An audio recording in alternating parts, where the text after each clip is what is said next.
إن الحمد لله نحمده ونستعينه ونستغفره ونعوذ بالله من شرور أنفسنا ومن سيئات أعمالنا من يهده الله فلا مضل له ومن يضلل فلا هادي له وأشهد أن لا إله إلا الله وحده لا شريك له وأشهد أن محمدًا عبده ورسوله أما بعد اللهم علمنا ما ينفعنا وانفعنا بما علمتنا وزدنا علما نافعا وعملا صالحا یا رب العالمین۔ معزز بھائیوں، محترم ساتھیوں، عزیز بچوں اور ہماری ماؤں اور بہنوں، یہ ہے درس نمبر 16 کتاب الصلاۃ باب المواقیت کا، کتاب بلوغ المرام جو ابن حجر رحمہ اللہ کی ایک مشہور کتاب ہے، جس میں احادیث الاحکام یعنی حلال اور حرام کی جو حدیثیں ہیں جو انہوں نے بہت ہی اختصار کے ساتھ اس میں ذکر کیا ہے، اور یہ احادیث یہ جتنے ہیں عبادات سے جن کا تعلق ہے یا معاملات سے، تقریباً اکثر احکام، اکثر مسئلے مسائل کا تعلق یا جواب انہی حدیثوں میں ہے۔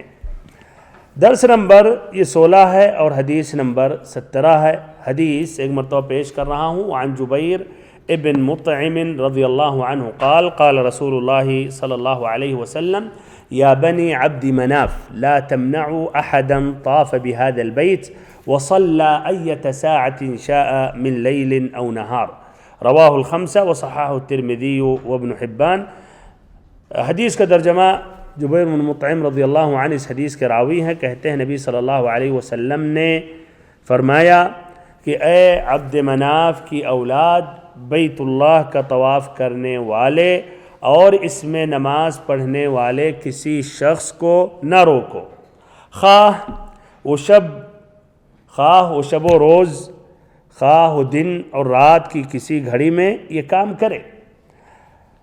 یہ حدیث اور اس سے پہلے اور حدیثیں گزری، جن حدیثوں کا خلاصہ یہ ہے کہ 5 اوقات ہیں جو اوقات نہیں ہیں، تفصیلاً 5 اوقات ہیں، اور اگر اجمالی طور پر ذکر کیا جائے تو وہ 3 اوقات ہیں۔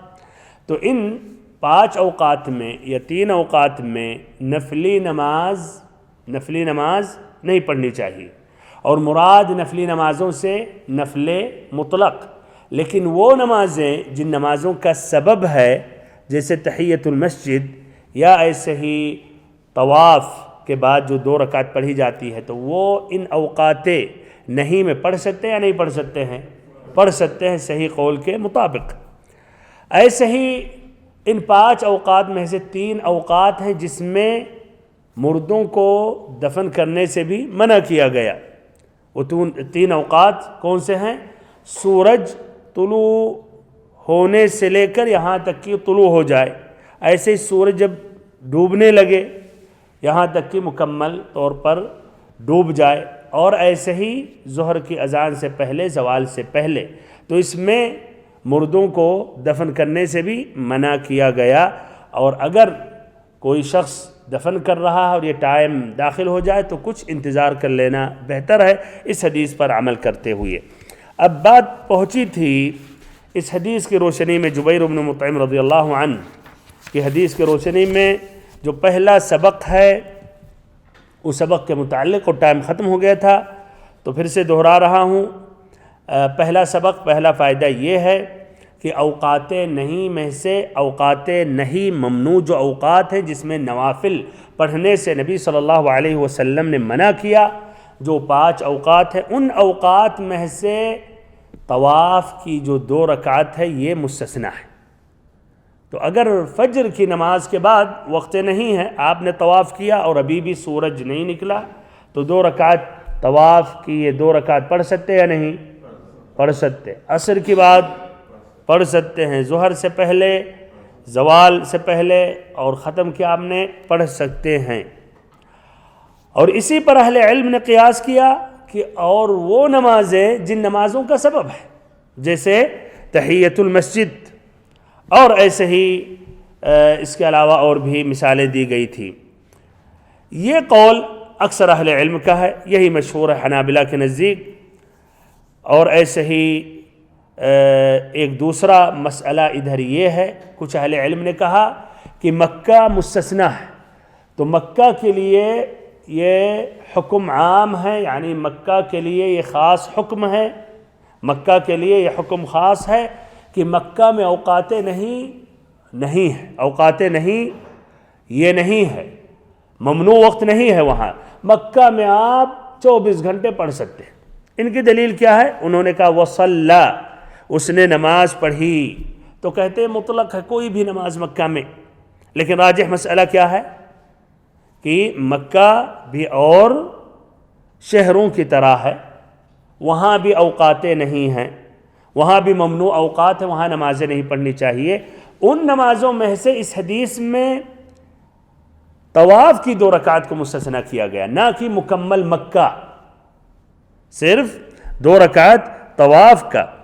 اور یہی قول راجح، اس لیے کہ یہ ایک اہم قاعدہ ہے، ہم نبی اکرم صلی اللہ علیہ وسلم کی جو احادیث مبارکہ ایک موضوع میں آتی ہیں تو پوری حدیثوں پر عمل کرنے کی ہم کوشش کریں گے، نہ کہ ایک حدیث کو لے لیں گے اور باقی کو آسانی سے کہہ دیں گے خلاص یہ حکم مستثنیٰ ہے مکہ کے لیے علی اطلاقی، اور باقی احادیث جس میں آتا ہے کہ اوقات یہ ممنوع اوقات ہیں، ان اوقات میں مشرکین یا سورج کی جو عبادت کرتے ہیں، سجدہ کرتے ہیں، سختی سے نبی صلی اللہ علیہ وسلم نے منع کیا، ان کو ہم آسانی سے مستثنیٰ نہیں کر دیں گے ایک حدیث اور باقی حدیثوں کو چھوڑ دیں گے۔ اسی لیے کہا جائے گا نہیں، ان حدیث پر عمل باقی ہے، اوقات ممنوع مکہ میں بھی ہے، مدینہ میں بھی، پوری دنیا میں، لیکن مستثنیٰ کیا گیا 2 رکعت جو طواف کے بعد پڑھی جاتی ہے۔ یہ پہلا مسئلہ واضح ہو گیا، لیکن اسی مسئلے کے ساتھ مزید اس بات کا اضافہ کہ اس حدیث میں کلیئر ہے کہ ان اوقات 3 میں بھی، اوقات 5 میں بھی، ممنوع اوقات میں 2 رکعت طواف کی پڑھ سکتے ہیں، ہے کہ نہیں؟ لیکن کچھ اہل علم نے کہا وہ اوقات جو قصیرہ ہیں، جو عقبہ ابن عامر رضی اللہ عنہ کی حدیث میں وہ حکم آیا ہے جو مسلم نے روایت کی ہے، 3 اوقات میں نہ مردوں کو دفن کرو نہ نماز پڑھو، یہ جو مختصر بہت ہی شارٹ کٹ وقت ہوتا ہے، یہ سورج نکلنے کے وقت یہاں تک کہ طلوع ہو جائے، اور ایسے سورج ڈوبنے کے وقت ایک دم ڈوبنے لگے، اور ایسے ظہر سے پہلے تقریباً اس کے 10-12 منٹ ہوں گے ٹائم، تو بہتر ہے ان اوقات قصیرہ میں 2 رکعت طواف کو مؤخر کرنا، یا کہا جائے گا نہیں اس حدیث میں جب نبی صلی اللہ علیہ وسلم نے کہا لیل او نہار، دن اور رات میں جب بھی کوئی پڑھنا چاہے تو انہیں مت روکو، تو کہا جائے گا نہیں انتظار کرنے کی ضرورت نہیں۔ ہاں کیا رہا ہے بھائیو؟ مؤخر کر لینا ان اوقات قصیرہ میں بہتر ہے، 2 رکعت طواف کے بعد جو پڑھی جاتی ہے، یا کہا جائے گا نہیں کوئی حرج نہیں کبھی بھی آپ پڑھو، کیا رہا ہے بہتر کیا ہے؟ اور احادیث کی روشنی میں مؤخر کرنا بہتر ہے۔ اچھا صحیح، اس میں ہے عام ہے لیل و نہار، دن اور رات میں، صحیح بات ہے۔ چلیے جواب اس کا، اگر کسی نے اس پر عمل کیا، اس نے نماز پڑھ لی تو کوئی حرج نہیں ہے، اس لیے حدیث سامنے موجود ہے، کوئی حرج نہیں۔ لیکن اگر ان احادیث کو بھی اس نے سامنے رکھتے ہوئے کہا اس لیے یہاں شدید الکراہہ ہے تو ہمیں تو 2 رکعت پڑھی نہیں ہے لیکن کچھ انتظار کر لیتے ہیں، تو وہ بھی انشاءاللہ بہتر ہے، افضل ہے۔ لیکن ابھی بھی بات بھائیو، یہ تمام اجتہادات ہے کہ نہیں؟ یہ اجتہاد ہے اس حدیث سے، اس پر اعتراض کر سکتے ہیں آپ، کہہ سکتے ہیں نہیں اس حدیث میں ایت ساعۃ شاء من لیل او نہار، کسی بھی گھڑی دن اور رات میں۔ تو دیکھیے یہ آثار پیش کر رہا ہوں، اس کے بعد دیکھیے بہتر ہے انتظار کر لینا اوقات قصیرہ میں یا نہیں۔ یہ آثار یہ ہے کہ کچھ صحابہ کرام سے مروی ہے کہ انہوں نے رکعت الطواف 2 رکعت طواف کی 2 رکعتوں کو انہوں نے مؤخر کیا جب سورج طلوع ہونے لگا، اور ایسے جب سورج ڈوبنے لگا، یہاں تک کہ وہ وقت نہیں ختم ہو گیا۔ یہ مروی ہے مثلا ابن عمر رضی اللہ عنہما سے، ایسے ہی المسور ابن مخرمہ سے، ایسے ہی معاذ ابن عفرا سے، جس طرح کی ابن ابی شیبہ نے اپنی کتاب المصنف میں روایت کی ہے۔ تو کیا رہا ہے بھائیو؟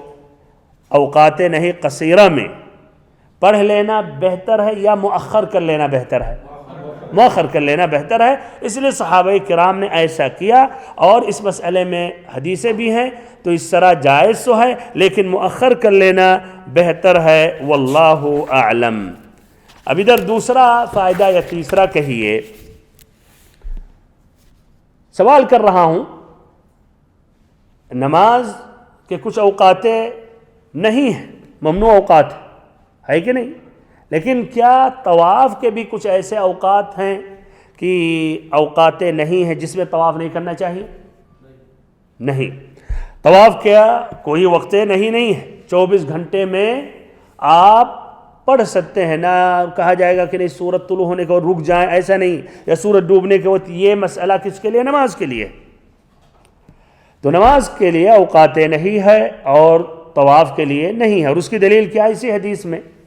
لیکن صلاۃ کے بارے میں کیوں مستثنیٰ کیا گیا یا کچھ باتیں کی گئی بہتر افضل؟ اس لیے اور بھی حدیثیں ہیں، اور طواف کے بارے میں اور حدیثیں نہیں ہیں کہ کچھ اوقات ہیں جو ممنوع اوقات ہیں۔ ادھر اب کچھ اہل علم نے دیکھیں باریکیاں، اس نقطے پر غور کرتے ہوئے انہوں نے یہ مسئلہ مستنبط کیا ہے کہ طواف کے لیے وضو کا ہونا شرط نہیں ہے۔ کیوں؟ اس لیے کہ وہ طواف جو ہے وہ نماز نہیں ہے، اور بھی دلیلیں ہیں کہ طواف نماز نہیں ہے، اس میں سے ادھر بھی نماز کے لیے اوقات نہیں ہیں، ممنوع اوقات ہیں، لیکن طواف کے لیے نہیں ہے۔ تو یہ اہل علم کہتے ہیں اب اس طرح قیاس کرنا نماز پر، اور نماز کی جو ایک اہم شرط ہے کہ آدمی طہارت کی حالت میں ہو، باوضو ہو، حدث اصغر نہ حدث اکبر لاحق ہو، جو قیاس کرتے کہتے ہیں قیاس کرنا صحیح اور درست نہیں ہے۔ اور یہ شیخ الاسلام ابن تیمیہ رحمہ اللہ کی یہ رائے ہے کہ طواف جو ہے وہ نماز پر قیاس نہیں کر سکتے ہیں، اور ایسے ہی جب نماز پر قیاس نہیں کر سکتے ہیں تو طواف کے لیے کہنا کہ وضو کا ہونا شرط ہے، ضروری ہے، اس پر کوئی واضح دلیل نہیں ہے۔ بہرحال یہ مسئلہ اختلافی مسئلہ ہے اور اس میں بحث کافی طویل ہیں، لیکن یہاں میں ضرور یہ کہوں گا کہ طواف کے وقت وضو کا ہمیں خیال رکھنا چاہیے، وضو کر کے ہی وضو کے ساتھ ہم طواف کریں، لیکن یہ مسئلہ یہ ضرورت آ سکتی ہے کچھ لوگوں کے لیے جب بھیڑ کافی ہوتی ہے، خاصتاً طواف الوداع کے وقت حج کے ایام میں، اگر کسی نے ایسا کیا اور عمل نہیں کر سکا اور وضو اس کا ٹوٹ گیا تو ایسی حالت میں فتویٰ دیا جائے گا کہ انشاءاللہ تمہارا طواف کیا صحیح ہے۔ اگر وہ دوبارہ جائے گا دوبارہ جائے گا وضو کرنے کے لیے، پھر جائے گا طواف کرنے، تو اس میں بہت ہی دشواری ہے، اور ممکن ہے اس کی گاڑی جو اس کے رفقا ہیں چھوڑ کے چلے جائیں، اور کبھی مسئلہ ہے جہاز کا مسئلہ الی آخری ہے۔ تو بہت سے اہل علم اب اس مسئلے میں تساہل اختیار کرنے لگے، خصوصاً کہ اس مسئلے میں کوئی واضح دلیل نہیں ہے کہ طواف نماز کی طرح ہے اور اس طرح کی طواف میں وضو کا ہونا ضروری ہے۔ یہ حدیث نمبر 17 اس کے متعلق بات مکمل ہو گئی۔ اب میں پیش کر رہا ہوں حدیث نمبر 18۔ حدیث نمبر 18 پیش کر رہا ہوں۔ وعن ابن عمر رضی اللہ عنہما عن النبی صلی اللہ علیہ وسلم قال الشفق الحمرہ الشفق الحمرہ رواہ الدارقطنی وصحح ابن خزیمہ وغیرہ وقفہ۔ حدیث کا ترجمہ، حضرت ابن عمر رضی اللہ عنہما سے مروی ہے کہ نبی صلی اللہ علیہ وسلم نے فرمایا شفق سے مراد سرخی ہے، شفق سے مراد سرخی ہے۔ اسے دارقطنی نے روایت کیا ہے اور ابن خزیمہ وغیرہ نے اس کو موقوف ہونے کو صحیح کہا ہے۔ تو ادھر اختلاف ہے کہ یہ حدیث موقوف ہے یا موقوف یا مرفوع ہے۔ مرفوع یعنی نبی صلی اللہ علیہ وسلم کا قول ہے، اور موقوف صحابی کا قول ہے۔ تخریج کے وقت ابھی یہ واضح کروں گا۔ تو سب سے پہلے حدیث کی تخریج الدارقطنی نے اس کی تخریج کی ہے، مجلد 1 پیج نمبر 506، حدیث نمبر 1056۔ یہ طریق ہے ان کا. دیکھیں علی ابن عبد الصمد الطیالسی سے روایت کرتے ہیں، جو روایت کرتے ہیں ہارون ابن سفیان سے، جو روایت کرتے ہیں عتیق ابن یعقوب سے، جو روایت کرتے ہیں مالک ابن انس سے، امام مالک سے جو صاحب موطا ہیں، وہ روایت کرتے ہیں اپنے استاد نافع سے، اور نافع روایت کرتے ہیں ابن عمر رضی اللہ عنہما سے. ابن عمر رضی اللہ عنہما کے بعد کیا ہے؟ النبی صلی اللہ علیہ وسلم. یعنی نبی صلی اللہ علیہ وسلم کا ذکر ہے کہ آپ نے کہا الشفق الحمرہ، تو یہ حدیث اس کو کیا کہا جائے گا؟ المرفوع ہے. جو نبی صلی اللہ علیہ وسلم کی طرف منسوب کی گئی وہ حدیث مرفوع ہے، یعنی آپ صلی اللہ علیہ وسلم کی یہ حدیث آپ نے کہا. حدیث مکمل یہ ہے الشفق الحمرہ فإذا غاب الشفق وجبت الصلاة، کہ الشفق، شفق سے مراد سرخی ہے، اور جب شفق غائب ہو جائے یعنی سرخی غائب ہو جائے تو نماز واجب ہو جاتی ہے، یعنی نماز عشاء کا وقت داخل ہو جاتا ہے. اچھا تو یہ مرفوع ہے. الدارقطنی نے اسی حدیث کو دوسرے سند سے انہوں نے روایت کی ہے، دوسرے اسناد سے، وکیع سے، یعنی دوسرا طریقہ پہنچتے ہیں کہاں؟ وکیع تک. وکیع روایت کرتے ہیں العمری سے، جو نافع کے شاگرد ہیں، یعنی امام مالک بن انس نافع سے روایت کر رہے ہیں کہ نہیں، اور انہی کے ساتھی ہیں العمری جو روایت کر رہے ہیں کن سے؟ نافع سے، یعنی دونوں کے استاد ایک ہی ہیں. لیکن ادھر آپ دیکھیں نافع کے بعد کس کا ذکر ہے؟ ابن عمر رضی اللہ عنہما، اور ابن عمر رضی اللہ عنہما کے بعد نبی صلی اللہ علیہ وسلم کا تذکرہ نہیں ہے. یعنی اس اسناد سے جو روایت ہے کہ العمری نے کہا نافع، اور نافع نے روایت کی ابن عمر سے، اور ابن عمر نے کہا کیا کہا؟ الشفق الحمرہ، کہ شفق سے مراد سرخی ہے. تو یہ دوسری جو روایت ہے یہ مرفوع ہے یا موقوف؟ موقوف ہے. یعنی ایک ہی حدیث میں اختلاف ہے، یہ حدیث مرفوع ہے یا موقوف ہے. ایک اسناد سے مرفوعا روایت کی گئی اور دوسرے اسناد سے موقوفا روایت کی گئی. پہلے اسناد سے کہا گیا کہ یہ جملہ الشفق الحمرہ یہ نبی صلی اللہ علیہ وسلم کا قول ہے. دوسرے اسناد سے واضح ہوا کہ نہیں، یہ نبی صلی اللہ علیہ وسلم کا قول نہیں ہے، بلکہ ابن عمر رضی اللہ عنہما کا اجتہاد ہے، ان کا قول ہے، ان کا قول ہے، نبی صلی اللہ علیہ وسلم کا قول نہیں ہے. اب دونوں اسانید میں سے کون سا اسناد، یا مرفوع والی روایت صحیح ہے یا موقوف والی؟ ہاں، کون سی روایت صحیح ہے؟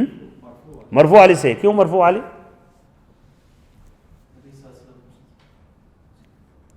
نہیں تو وہی تو مسئلہ ہے، اگر نبی صلی اللہ علیہ وسلم تک یہ سند صحیح ہوتا تھا تو بات ختم.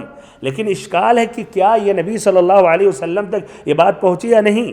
اگر ثابت ہو جاتی تب تو بات ختم. ادھر ثابت ہونے میں کلام ہے، تو کون سا اسناد یا کون سی روایت اقرب الی الصواب ہے؟ اس لیے یہاں دیکھیے دونوں میں سے ایک ہی راجح ہے.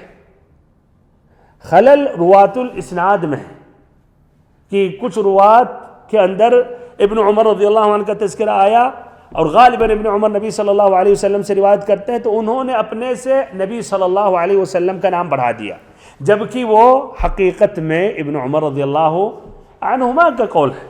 غلطی ہو سکتی ہے کہ وہ آگے سے کچھ راوی نبی صلی اللہ علیہ وسلم کا بھی نام بڑھا دیں، اس لیے وہ صحابی رسول نبی صلی اللہ علیہ وسلم سے روایت کرتے ہیں. تو بہرحال راجح یہ ہے کہ یہ روایت موقوف ہے، جس طرح کہ البیہقی نے السنن الکبریٰ میں مجلد 1 پیج نمبر 373 میں کہا الصحیح موقوف، صحیح جو ہے دونوں روایتوں میں سے موقوف والی روایت. ایسے ابن عبد الحادی نے کہا رواہ الدارقطنی ایضا موقوفا من قول ابن عمر وهو اشبہ، کہ الدارقطنی نے مرفوعا روایت کی ہے اور موقوفا بھی، اور موقوف جو روایت ہے جو ابن عمر رضی اللہ عنہما کا قول ہے یہ اشبہ، یہ اقرب الی الصواب ہے. ایسے نووی نے بھی کہا، ایسے ہی البیہقی نے یہ بھی کہا ایک دوسری کتاب میں معرفت السنن والآثار میں، انه لا يصح فيه شيء عن النبی صلی اللہ علیہ وسلم. اس مسئلے میں یعنی یہ عبارت، یہ جملہ، یہ نبی صلی اللہ علیہ وسلم سے کچھ بھی ثابت نہیں ہے. تو خلاصہ کلام یہ روایت صحیح کیا ہے کہ ابن عمر رضی اللہ عنہما کا یہ قول ہے. اب اس حدیث میں جو مستنبط فائدے ہیں وہ بیان کر رہا ہوں، لیکن وہ فوائد ذکر کرنے سے پہلے کیا رائے ہے یہ حدیث کا تعلق سابقہ حدیث سے ہے یا نہیں؟ آسان کر رہا ہوں، اس سے پہلے جو حدیثیں آئی ہیں اس کا موضوع کیا تھا؟ 3 حدیثیں، ہاں، اوقات نہیں، وہ ممنوع اوقات جس میں نفلی نماز نہیں پڑھنی چاہیے، ہے کہ نہیں؟ اور اس سے پہلے جو حدیثیں تھیں اوقات الصلاۃ، نماز کے جو ٹائم ہے کہ نہیں، 5 وقت کی نمازیں کن ٹائم میں پڑھنی چاہیے۔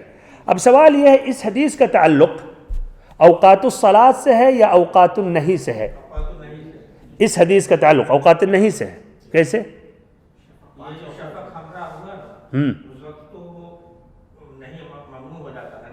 کسی نے کہا ممنوع ہوتا ہے؟ شفق کو مغرب سورج ڈوبنے کے بعد،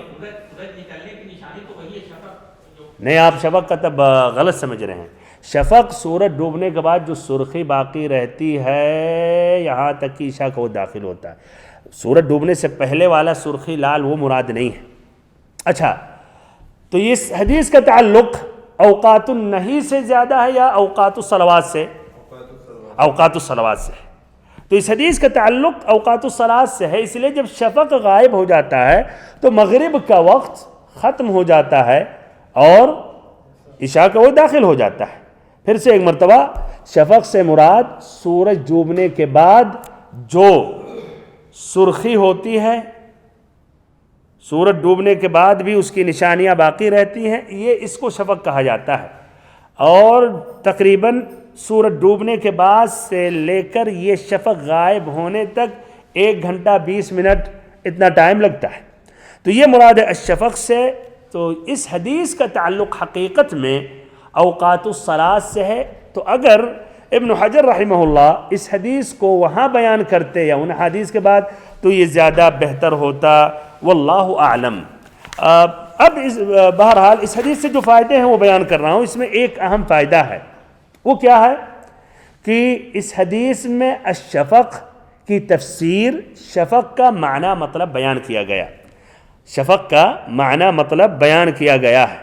تو شفق سے مراد وہ سرخی جو کس سمت، کس طرف یہ ظاہر ہوتا ہے؟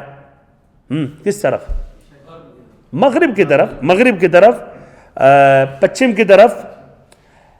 سورج ڈوبنے کے بعد وہ سورج کی شعاعیں ہوتی ہیں اور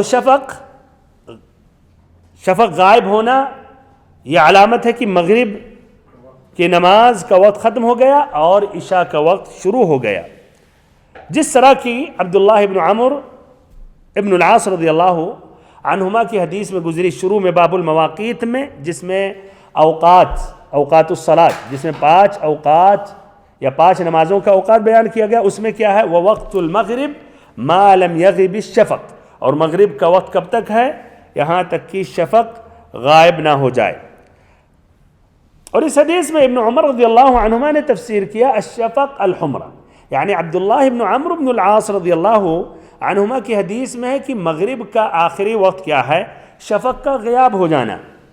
لیکن شفق سے مراد کیا ہے؟ اس حدیث میں آیا وہ کیا ہے؟ ابن عمر رضی اللہ عنہما نے کہا الشفق الحمرہ، الشفق سے مراد کیا ہے؟ وہ سرخی ہے۔ اب ادھر ہو سکتا ہے کچھ اعتراض کریں کہ لیکن یہ حدیث تو ثابت نہیں ہے نبی صلی اللہ علیہ وسلم سے، تو اس کا کیا جواب ہے؟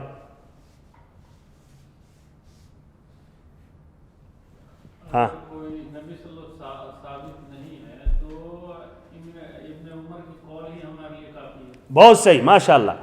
اس میں مرفوعاً یہ حدیث ثابت تو نہیں ہے شفق الحمرہ، لیکن ابن عمر رضی اللہ عنہما کا قول ہمارے لیے ادھر اس مسئلے میں کافی ہے۔ کافی ہے کیوں؟ اس لیے کہ اس کا تعلق لغت سے ہے۔ شفق سے مراد کیا ہے؟ اس کا تعلق لغت سے ہے۔ نبی صلی اللہ علیہ وسلم نے اور حدیثوں میں بتا دیا وَوَقْتُ الْمَغْرِبِ مَا لَمْ يَغِبِ الشَّفَقِ، کہ مغرب کا وقت ہے شفق غائب ہونے تک۔ تو آپ نے اتنا تو کہہ دیا، اب شفق سے مراد کیا ہے یا اہل لغت سے ہم لیں گے؟ تو ابن عمر رضی اللہ عنہما اہل لغت میں سے ہیں یا نہیں؟ کبار اہل لغت میں سے ہیں، عربی زبان جو بہتر سمجھتے ہیں، اور ان کی تائید کئی اہل لغت نے کی ہے۔ مثلا الفراء ایک امام ہیں لغت میں، عربی زبان میں، انہوں نے قرآن مجید کی اس آیت کریمہ کی تفسیر میں کہا فلا اقسم بالشفق، اللہ تعالیٰ نے کہا میں الشفق کی قسم کھاتا ہوں، تو انہوں نے کہا الشفق هو الحمرہ، شفق سے مراد یہی سرخی ہے۔ تو ابن عمر رضی اللہ عنہما کا قول ہمارے لیے کافی ہے، نمبر ایک۔ نمبر دو، ابن عمر رضی اللہ عنہما کا یہ قول کا تعلق لغت سے ہے اور وہ اہل لغت میں سے ہیں۔ ایسے ہی نمبر تین، اور اہل لغت نے اس بات کی تأکید کی شفق سے مراد یہ سرخی ہے۔ اچھا، اتنی بات کہنے کی ضرورت کیا پڑ رہی ہے؟ کیا اس مسئلے میں اور بھی اقوال موجود ہیں؟ تو ہاں، اس مسئلے میں ایک دوسرا قول ہے امام ابو حنیفہ رحمہ اللہ کے نزدیک کہ شفق سے مراد وہ سفیدی ہے جو سرخی کے غائب ہونے کے بعد ظاہر ہوتی ہے۔ تو شفق سے مراد کیا لیتے ہیں؟ سرخی غائب ہونے کے بعد جو سفیدی نظر آتی وہ مراد ہے، یہ وہ مراد لیتے ہیں۔ جبکہ ان کے دونوں شاگردوں نے اپنے امام کی مخالفت کی۔ ان کے دو مشہور شاگرد کون ہیں؟ ابو یوسف اور محمد ابن الحسن الشیبانی، اور یہ دونوں نے اپنے امام کی ایک تہائی مسائل میں مخالفت کی ہے، جبکہ اپنے امام کا احترام، اور انہوں نے اپنے امام کے فقہ کو رائج کیا، عام کیا۔ بلکہ یہ کہہ سکتے ہیں اگر یہ دو مضبوط شاگرد ان کے نہیں ہوتے تو شاید امام ابو حنیفہ رحمہ اللہ کا فقہ غائب ہو جاتا ہے یا اتنا مشہور نہیں ہوتا جس طرح کے اور ائمہ کا مشہور ہوا۔ اور امام ابو حنیفہ یا چار جو ائمہ ان کے علاوہ بھی اور ائمہ گزرے ہیں بھائیوں، لیکن ان کا فقہ اتنا مشہور نہیں ہوا۔ سفیان الثوری مثلا، عبداللہ ابن المبارک، ابو ثور، بہت سے ائمہ، لیکن دو اسباب ہیں جس کی وجہ سے بہت سے ائمہ مشہور ہوئے، ان کا فقہ یا ان کی فقہ مشہور ہوئی۔ ایک تو سیاسی طاقت مل جانے سے، اور نمبر دو ان کے شاگرد قوی ہو جانے کی وجہ سے۔ تو بہرحال ان دونوں شاگردوں نے مخالفت کی اس مسئلے میں، انہوں نے بھی کہا کہ الشفق سے مراد سرخی، اور غالباً احناف کے نزدیک بھی یہی قول معتبر ہے۔ کوئی یہ نہیں کہتا ہے کہ مغرب کا وقت ختم ہوتا ہے جب سفیدی ظاہر ہو جائے، بلکہ سب اس طرح شبہ اجماع ہے اس مسئلے میں۔ پہلا قول وہی راجح ہے اور وہی اقرب الی الصواب ہے۔ اس طرح اس حدیث کے متعلق بات مکمل ہو گئی۔ جزاکم اللہ خیرا وبارک اللہ فیکم لحسن استماعکم، وصلی اللہم وسلم وبارک ونعم علی عبدک ورسولک محمد۔